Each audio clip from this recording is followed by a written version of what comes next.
Hey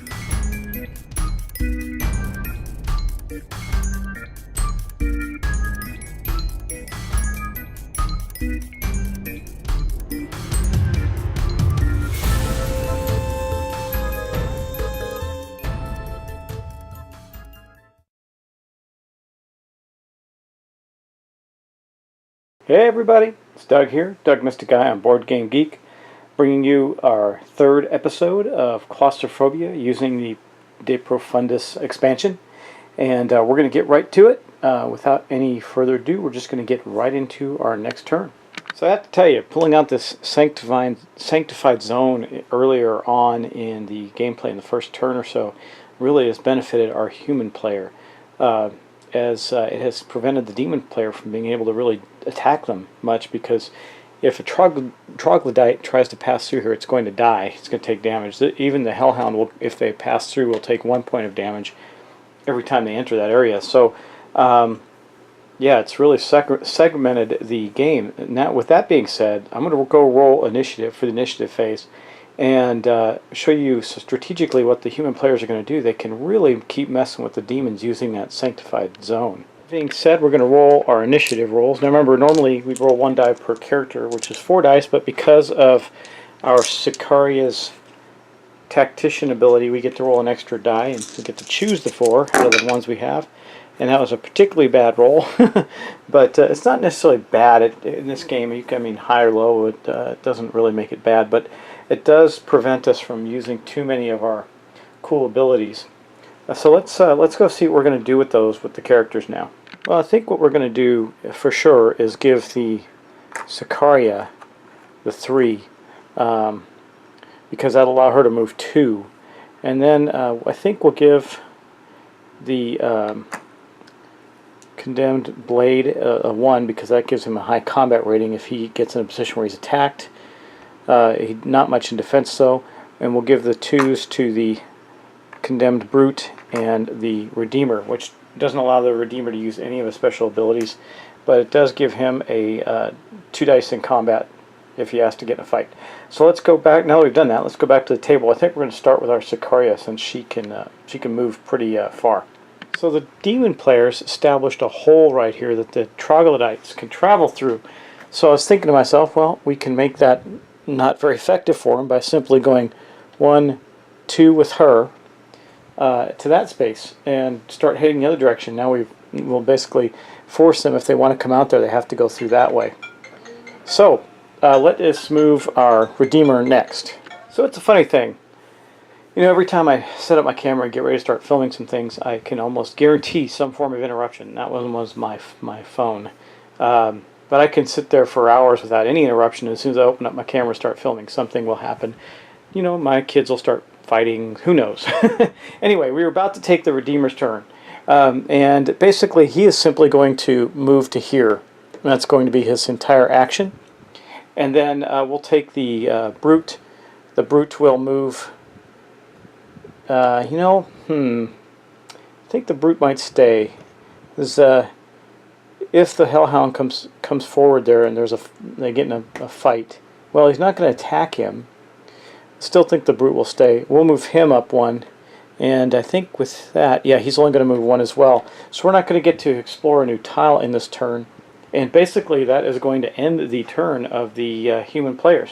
So there's not going to be any fighting or anything going on. Wait, you know what? I'm going to take this back. This guy, we're going to change that out. He's going to be here, and he's going to stay here because he's going to shoot. And I think, yeah, he's going to shoot his blunderbuss, which also gives him a +1 in combat. This allows him to shoot into the next zone. So he's going to be rolling, because I gave him the Condemned Blade for hire a 1, he is actually going to have 4 dice to roll. He could take out not only those 2 troglodytes in the other room, but do some serious damage to the Hellhound. So here are his 4 dice. His 3 dice for his combat and 1 for his blunderbuss. Wow. Okay, it looks like I got to...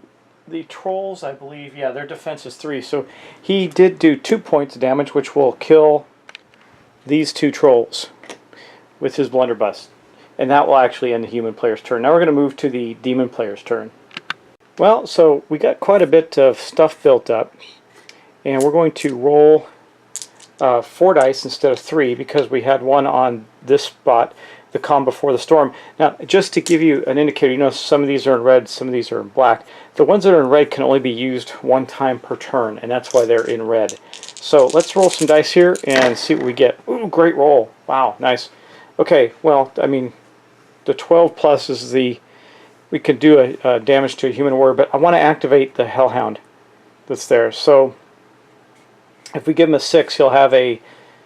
well, we don't want to give him a 6. We want to give him... well, if we give him a... ooh, man... a 1 or a 2, he'll have a movement of 1 with 3 combat and 4 defense. He can go in there and do some serious damage to the 2 heroes that are there, the Redeemer and the Blade. Or we can have him run further and try and attack the other 2. Now, I think we'll do that. We're going to take the 4. Well, let me see what we want to do here first. Give me just a moment. So, what we're going to do here is we're going to take this 9 and we're going to put it here on resistance is futile, which makes it so that the characters, the human players, cannot be elusive.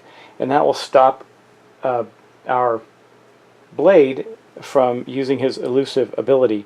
And then we're going to take the 6 and we're going to put it on the Hellhound and activate that.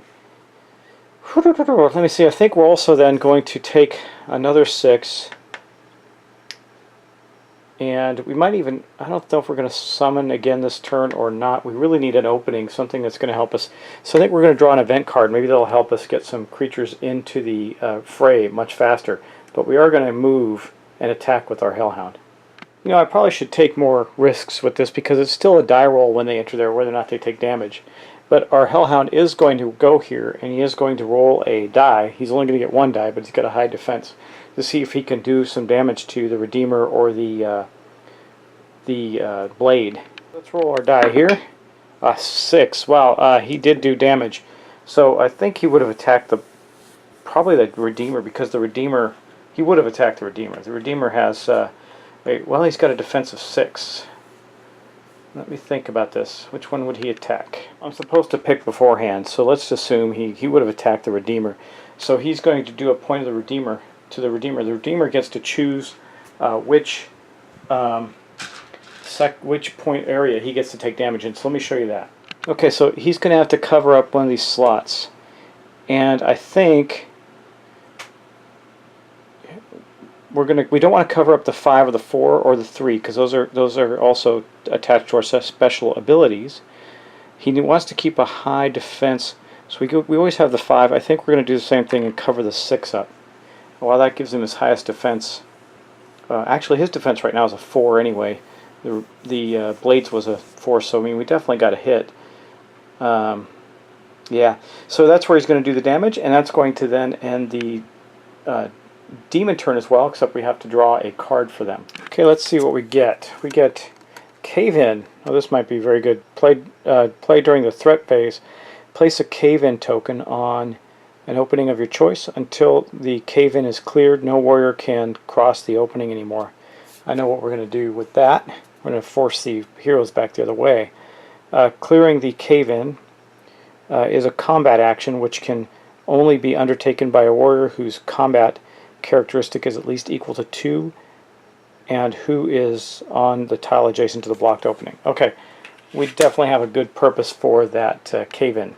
Regardless of that, right now that was the end of the demon player's turn. So we're just going to wrap up that turn, and I think we're going to go into the initiative phase of the players on our next session.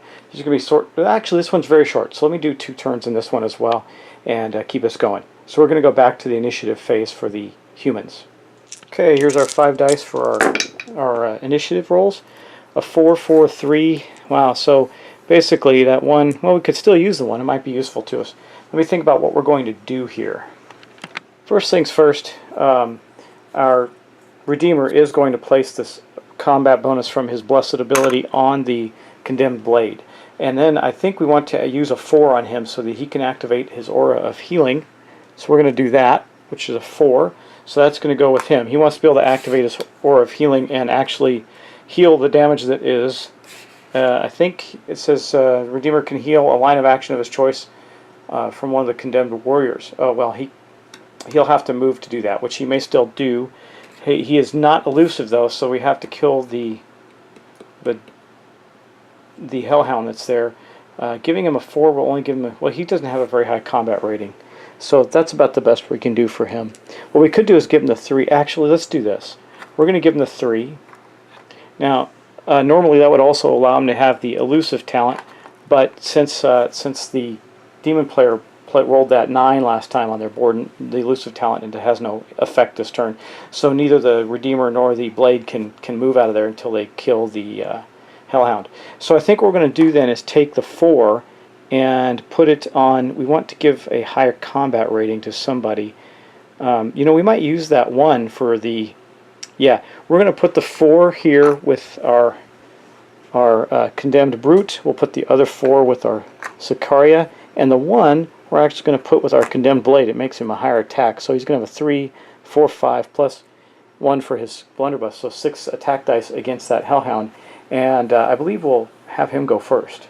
So this is our guy here, our Condemned Blade, and he's going to shoot at the Hellhound and see if we can get that thing dead. Now the Hellhound does have the impressive ability and the elusive ability, as well as Frantic. I got to read what Frantic does. That may have had an impact last turn. I just need to refresh my memory on it.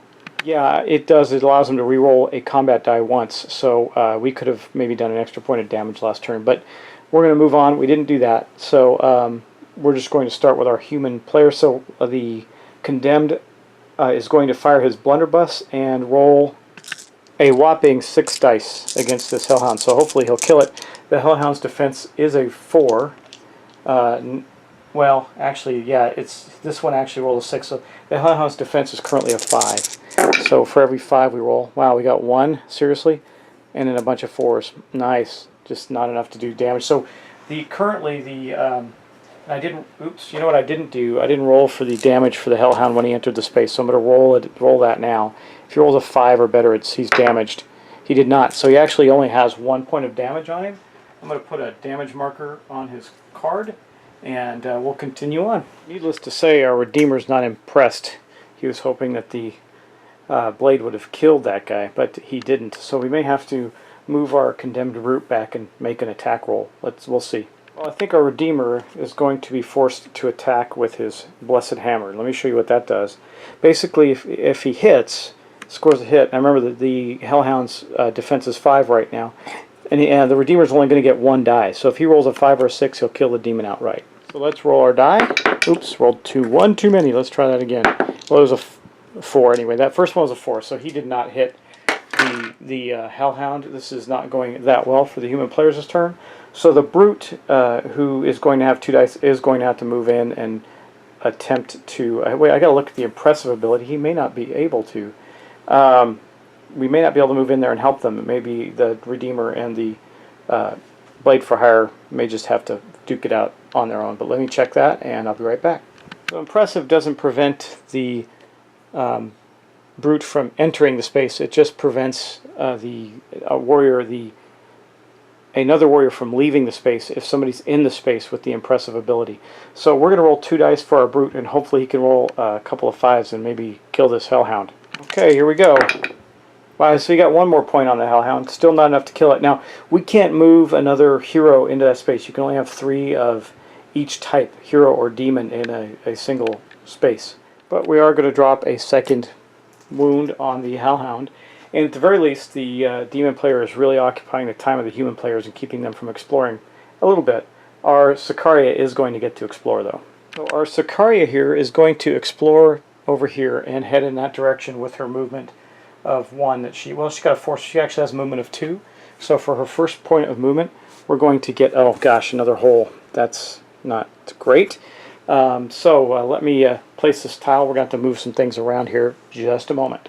So our Sicaria moved in here and sees there's another hole. So this is going to make a little better for our demon character to get enemies onto the board. But she's going to, I think she's going to, well, does she play it safe and move back? Because if the demon player rolls a 7, he can separate the 2 groups. So I think she's going to play it safe and move 1 back and wait for the rest of the group at this point. That ended our action phase for the human players. Now I think that, well, let me see, what do we do here? We have this cave-in. I'm wondering if there's a reason to use it at this point.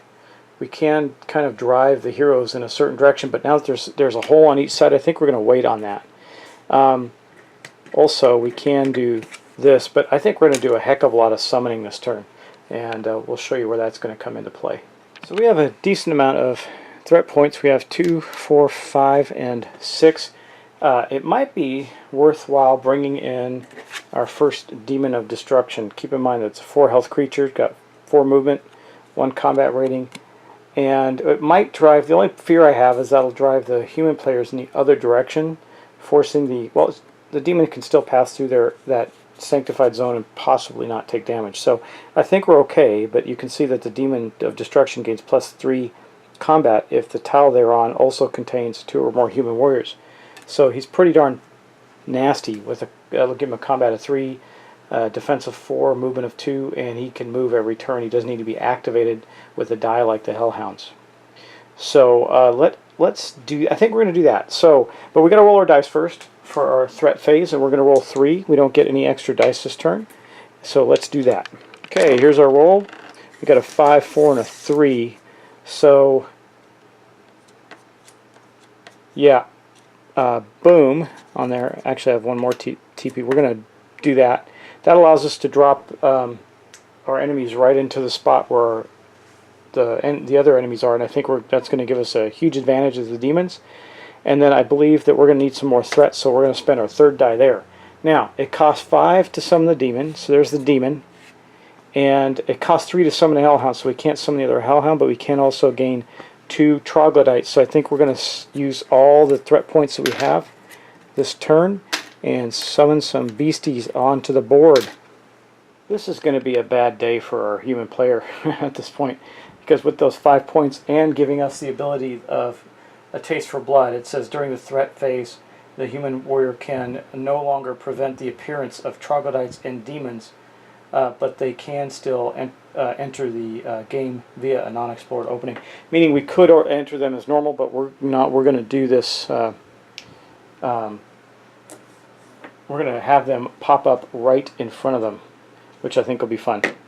Well, we still need an unexplored opening anyway, but these impressive guys won't prevent our baddies from entering there this turn. So we're going to do that, and I think we'll do this here. So what we're going to now, we get to do the next part of our phase, which is our move and attack, our action phase for the demons. I think we're going to start with our Hellhound. He's going to attack our Redeemer again, because remember our Redeemer's carrying that. I got to remember that he has a +1 combat because he's carrying that relic. I forgot about that. My bad. He would have rolled an extra die against the Hellhound. Anyway, he's going to attack the Redeemer again with at this point. Oh, we didn't apply a die to him, so he's not going to do anything. He's going to have a 4 defense and just stay in the space, but he is still impressive and can keep people from leaving. So he's not, the Hellhound actually isn't doing anything. He's milling around like an idiot. But the demon is going to move, as well as this troglodyte, and they are going to attack. They are going to attack our Redeemer. Now remember, there are extra characters there, so that the Demon of Destruction will get to roll 4 combat dice, and he will be rolling against the Redeemer, who still currently has a defense right now of, unfortunately, 3. Not very good. So let's roll our die and see what the demon can do to our Redeemer character. 2 hits, so that's not great. But our Brute has the defensive ability of Bodyguard, which allows him to receive blows. So let's go to his character card. So as the human player, I'm hoping that our Redeemer is going to get a chance to use his Aura of Healing in the next turn, which would be very helpful, because we are going to do 2 points of damage to the Brute. And I think what we're going to do is we're going to cover up his 1 spot. Yeah. You know what, though? He's got 2, 1, 3, 4. We're going to cover up the 2 spot, and he's taking 2 points of damage. And I think we'll do his 6th spot as well. And we'll leave it at that. So he took 2 points of damage. Not good. Not a good turn. Now we also get to roll a die for the troglodyte that's in the square. The troglodyte actually is going to also try and attack the Redeemer. who's got currently has a defense of 3. He's got the lowest defense, so that's one of the reasons he's doing that. Troglodyte just gets 1 die, a 2, so the Troglodyte missed, but that's okay. And that is going to end the turn for our demon player. He did all his attacks, and the human players will be able to retaliate next turn. If the Redeemer can land a blow on that demon, he will kill it outright. Oh, wait, before we do that, we actually have one more Troglodyte to go. Okay, so this Troglodyte's going to move here and roll 1 die against our Sicaria. Sicaria currently has a defense of 4, and so that Troglodyte missed. The Sicaria is fine. And now that's going to end our demon's turn, and we're going to get on to next turn. Now I did get 2, actually we get a couple more tokens back. Yeah, I actually put it on getting an extra die of destiny, so we actually did not get any new tokens last turn. We're just going to have a 4th die to roll. So that's going to end the demon's player's turn. It's going to end our session for now. So thanks for watching, and I hope you're enjoying this playthrough. This is a really fun game, and it's definitely heated up quickly. Now we have a demon on the board, a hellhound, and troglodytes. It's going well. So please join me next time as well, and thanks for watching.